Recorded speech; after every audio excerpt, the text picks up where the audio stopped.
Peoples party Azad Kashmir की पार्लिमानी party के दो अहम इजलास आज इस्लामाबाद में होंगे। आज़ाद कश्मीर में हुकूमत साजी से मुतालिक अहम फैसले मुतवक्के हैं।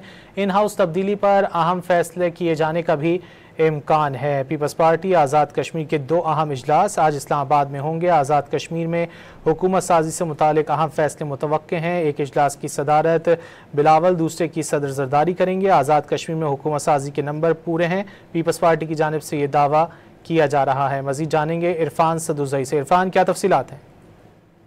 देखिए, चौधरी अनवारुल हक जो इस टाइम वजीर आजम है, उनके लिए काफी मुश्किलात हैं और इस हवाले से पाकिस्तान पीपल्स पार्टी काफी मुतहर्रिक है और उन्होंने ये दावा किया है कि हुकूमत के खिलाफ अदम एतमाद के लिए उनके खिलाफ नंबर्स पूरे हैं। और इसी हवाले से पीपल्स पार्टी के दो अहम इजलास आज तलब किए गए हैं, एक 3:30 बजे जरदारी हाउस में और उसके बाद जो दूसरा इजलास है वो तकरीबन 7 बजे के करीब ऐवान सदर में होगा, जिसकी आसिफ अली जरदारी सदारत करेंगे। जो 3:30 बजे इजलास है उसमें एक मरतबा फिर जायजा लिया जाएगा कि आया उनके पास नंबर्स पूरे हैं कि नहीं। 27 जो MLAs हैं वो चाहिए, उनकी सपोर्ट चाहिए होगी हुकूमत के खिलाफ अदम एतमाद लाने के लिए और ये नंबर्स पूरे करने का दावा किया और इन नंबर्स का एक मरतबा फिर जायजा लेके जो फाइनल जो हतमी शक्ल है वो सदर आसिफ अली जरदारी के सामने रखी जाएगी और सदर आसिफ अली जरदारी अगर गो अहेड का सिग्नल देते हैं तो उसके बाद अदम एतमाद पाकिस्तान पीपल्स पार्टी लाएगी। जी, बहुत शुक्रिया इरफान सदुज़ई इन तफसीलात के लिए।